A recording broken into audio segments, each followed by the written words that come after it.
This is an AMI podcast.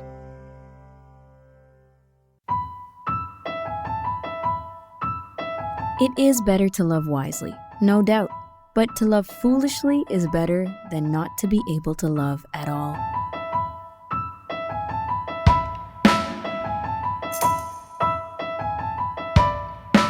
This is AMI Audiobook Review. On AMI Audio, thanks for listening to the podcast where we talk all things audiobooks. I'm Ramia Amuddin here with Nisreen Abdelmajid. And Niz, we've been doing romance quotes to kick off the show throughout February. Doesn't mean all that we've been talking is romance, but this one is a good quote from Vanity Fair by William Makepeace Thackeray. And, you know, I just been totally getting into the quotes this month. I think that this is going to be a kind of a monthly scene now where we pick a genre or some kind of theme and align all the quotes throughout the month because it might, push you, convince you, guide you in a direction to check out some books themselves. So looking forward to that. Now, speaking of guiding us, Sela Library, we love checking out the homepage at the start of the show because there's always some great conversation, but as well recommendations right from the get-go. They have a featured titles section right at the very top, celalibrary.ca.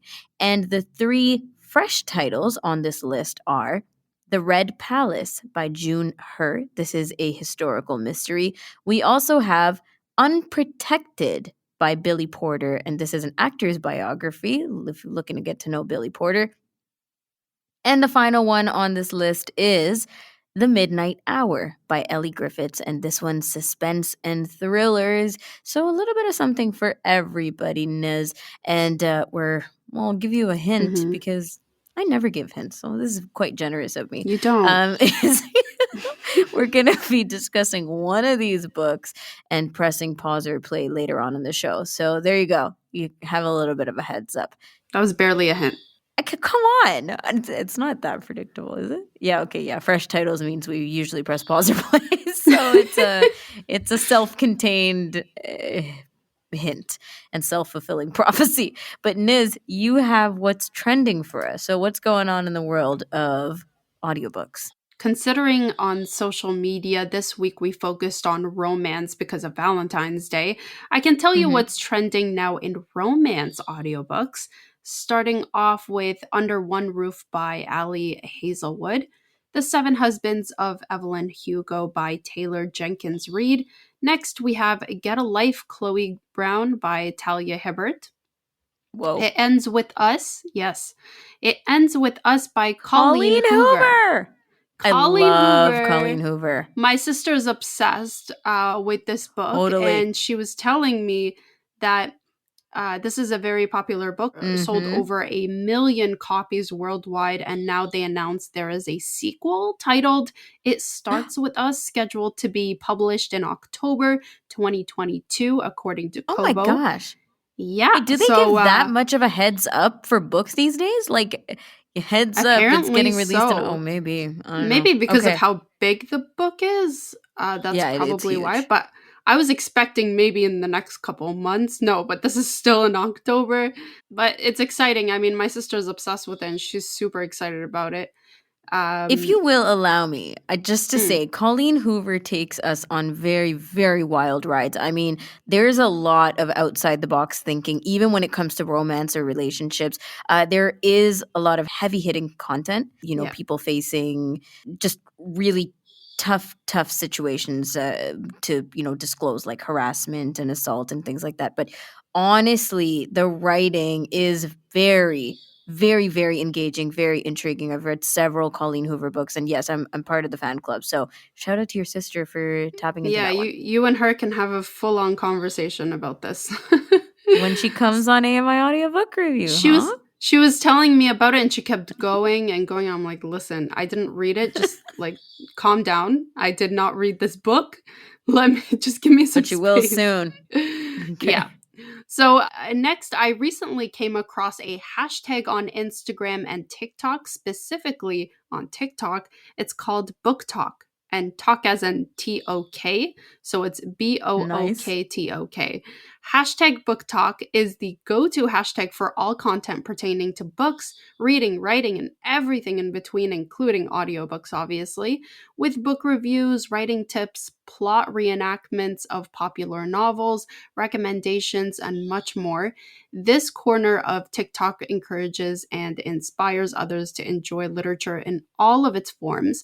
The hashtag book talk community has been on TikTok since early 2020, but saw Mm-hmm. an initial boost in content during March of 2020 with the beginning of stay at home orders. Users turned to TikTok for entertainment and discovering hashtag book talk recommendations, helping reignite a passion for reading that has grown through the app, inspiring over 5 million videos and reaching over 21.9 billion views globally to date. So, hashtag book talk users are combining the classic pleasure of reading with the engaging content found on TikTok. That's pretty smart. I mean, youth all over, like they're talking about this so much that it's been popular for the past 2 years, since the pandemic started. Sure. So this hashtag has been blowing up on TikTok and now is on Instagram. So if you search hashtag book talk, there's so many people talking about recommendations, tips, conversations, anything like that, reels, posts, uh, pictures, stories. You'll see it all. So this is a great look to if you need recommendations. If you're big on social media, if you're more on Instagram and TikTok, this is a way to go.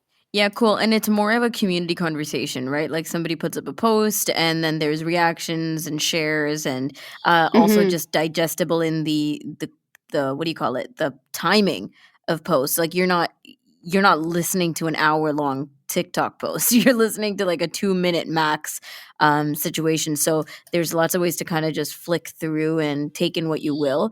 But I kind of love that this is happening. I know I saw this over the last 2 years, definitely.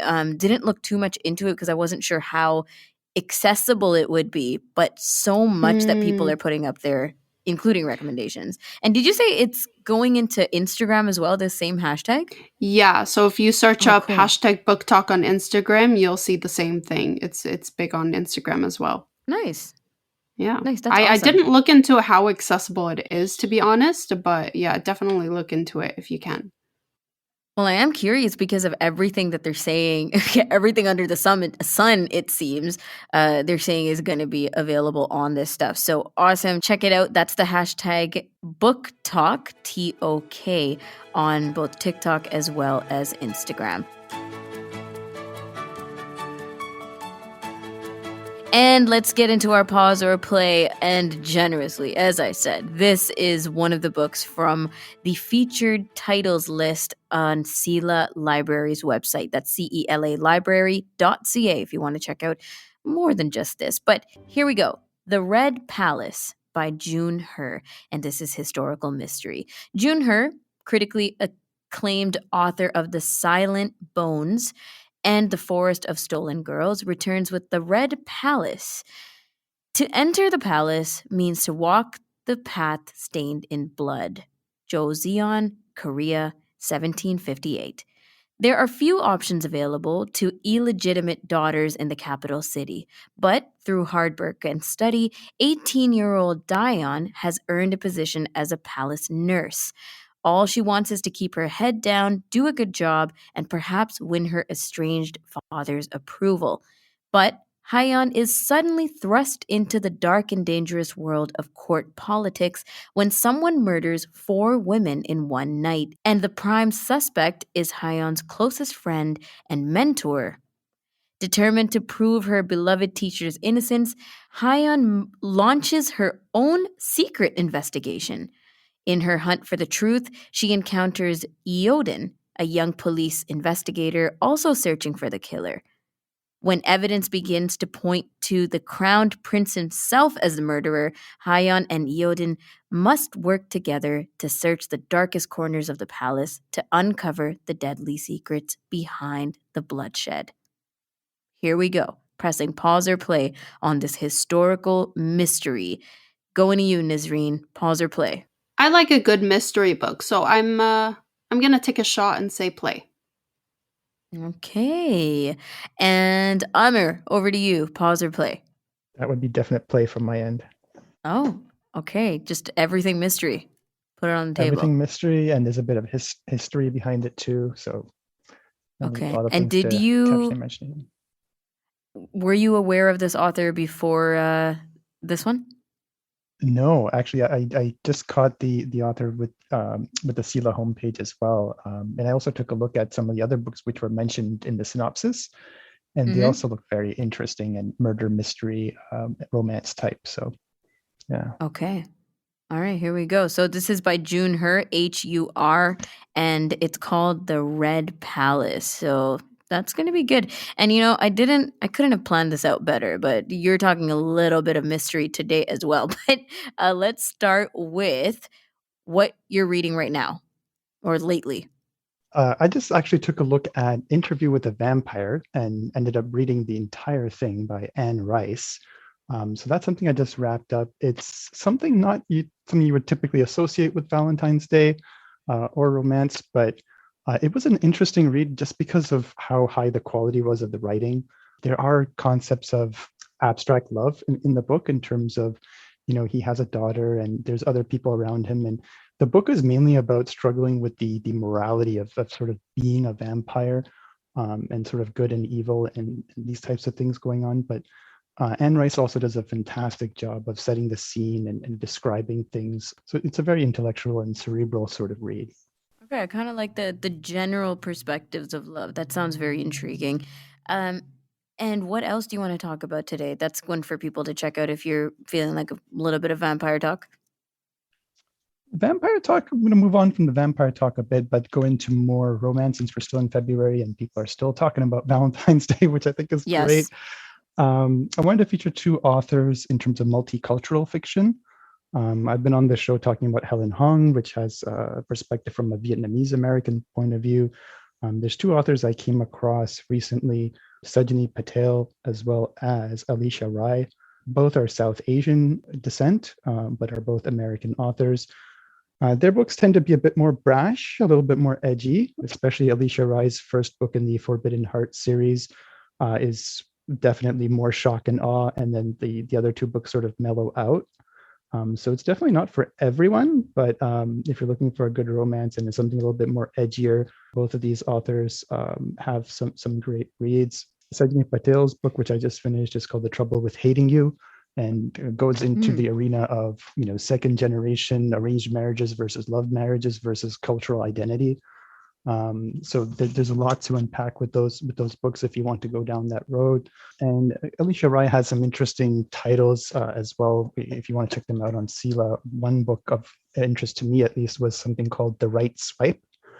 And the synopsis of the book is there's two people that are involved with each other, but they are both working for rival companies for dating apps. Oh. So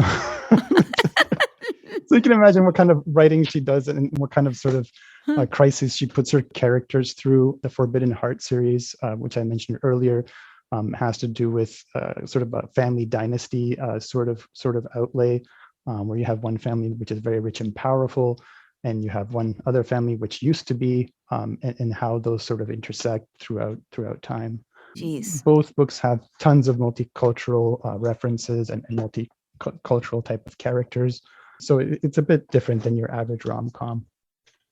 Well, I'm very curious and fascinated that this label or category or genre of multicultural romance is what it is. I mean, it makes sense to me because, when you don't think multicultural romance, there's probably a set of scenarios that you're thinking of already, the North American ethnocentric way of thinking about it. But it is still kind of interesting to me that we're categorizing it as multicultural romance to kind of tap into how things are seen, heard, felt, arranged around the world for romance.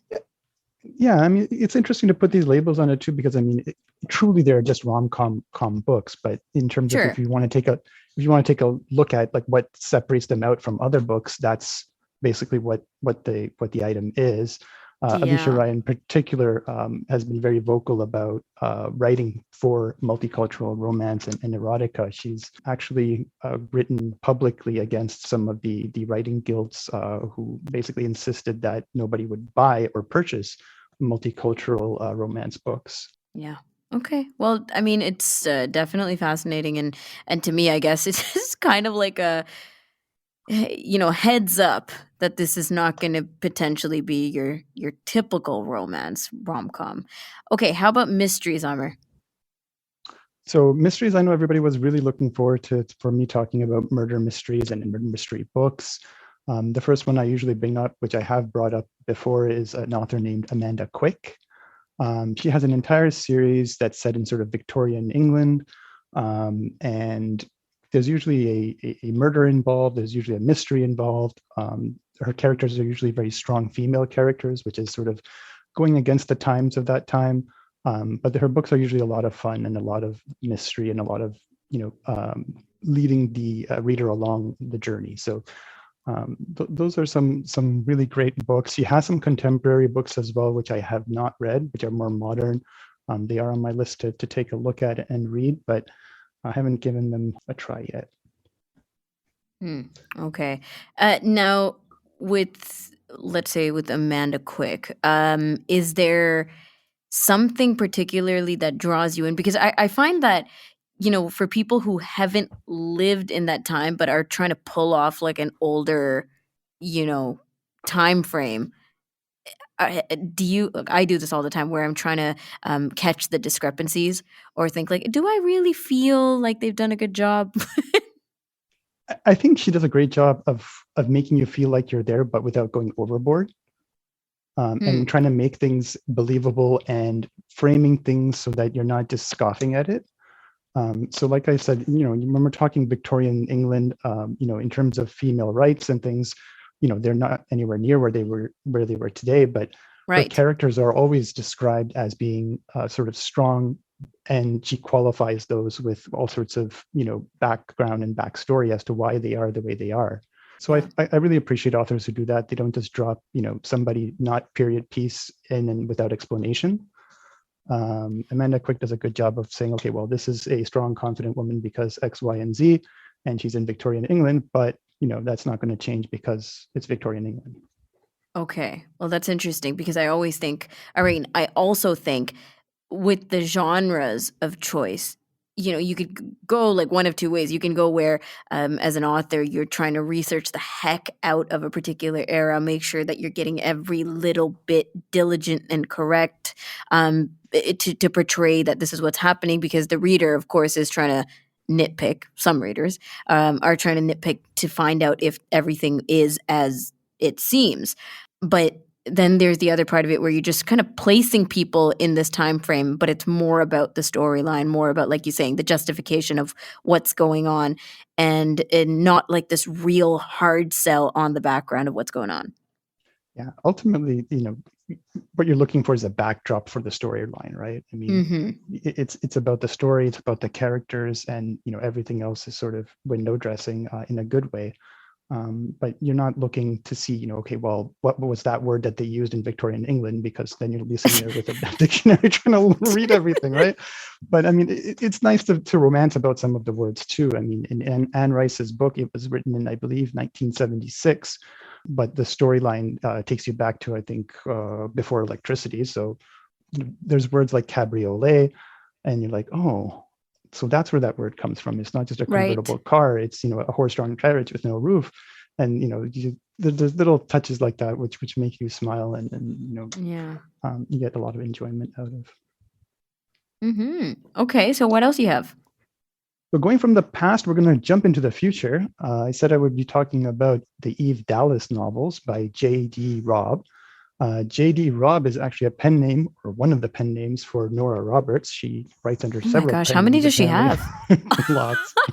And it's kind of funny because, when you're reading it in the Sela copy, it says, written by J.D. Robb, and then it says copyright Nora Roberts, and you're like, wait, what does that mean? You have to look it up and be like, oh. But the Eve Dallas novels they're called the In Death because most of the titles have that word in them. I believe the first one is called Naked in Death. And then there's others, Judgment and Death. And then there's, I think right now, 66 of the novels. Wow. So it's not just me that likes these novels. Apparently there are other people who really enjoy these novels. And the novels center around a detective, Eve Dallas, who's, sort of a hard-nosed female detective. So it's sort of no nonsense, and is a real, I'll use one of Orson Scott Card's terms, speaker for the dead and the murdered. And she's really out to do her job. But there are other sort of side storylines. There's the story of her past and how she came to be the way she is. She finds herself in an investigation and ends up falling in love, which is something that she's definitely not used to. And to top it all off, the books all take place in the future, and not too forward future. We're not talking Star Trek 200 years. We're talking like 50 years. The original books were written in the 90s, and there are some references to today's time period, which makes me smile and laugh sometimes. And she does a great job of sort of reining in the futurism and qualifying it a bit, so you don't feel like you're reading a sci-fi novel. You're really reading a murder mystery. So what's engaging about it, though, that she has set it in the future and not the past or the present? I think her guess is at what might the future hold for us as a society. So there's certain things and liberties she's taken sort of in a Star Trek sort of tradition too, in terms of world events and pieces like that. And you get to see a little bit of the future in terms of what it might look like in terms of flying cars or semi-flying cars in the case of these particular novels, and just the technology that's around and how it works and how we interact with it. The computers are more sort of advanced and voice operated, but they can still be finicky, especially hers. And it's really cool to see that I'm on book 11, I believe, right now. And the real interesting part is how each book is still fresh. So I'm on book 11. There's a certain formula to these books, something like a Law and Order sort of formula of, okay, well, obviously there's going to start out with a murder mystery because she's a cop, but you're really reading the book to see how things unfold and what kind of journey Nora Roberts can take you on. And she does a fantastic job of doing that. And you always want to read the next one because it's not going to be the same. Does Nora Roberts, do you find that she has a particular style? Because it looks like she kind of scans across a lot of different genres. We're talking romance, we're talking mystery. And of course, there are a lot of things that overlap element-wise. But with the writing, can you tell that it's a Nora Roberts book, regardless of the series, the pen name, all kinds of stuff? Or do you really feel that, she puts something different into each part of it? I'm going to turn the question around a bit and say, if you took the Nora Roberts label off of the books and you gave me two of her books that weren't in the same series, would I be able to tell that it's Nora Roberts? No. Wow. I've read she really explores. Yeah, I read the Stanislavski books. So I haven't extensively read Nora Roberts. I've read quite a few of the Eve Dallas books, and I've read A Forever Kind of Love in the Stanislavski series. And they are nothing alike. Yeah. Okay.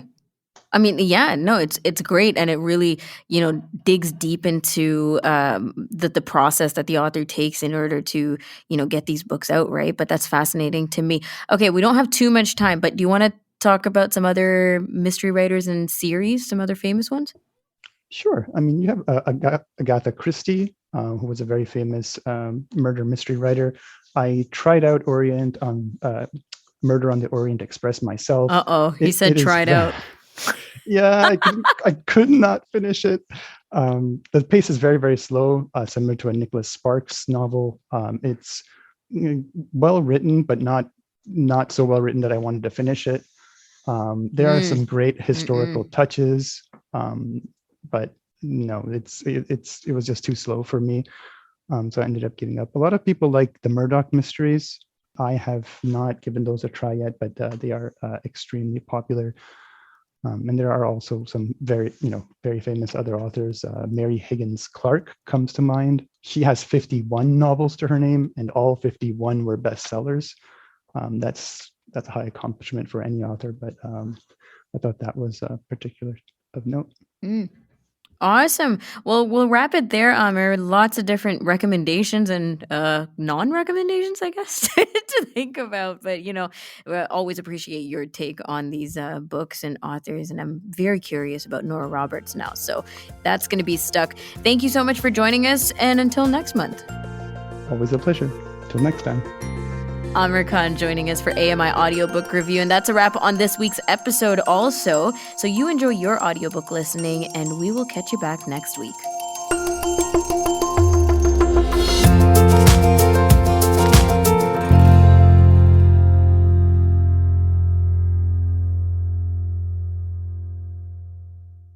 This was an AMI podcast. For more accessible media, visit ami.ca.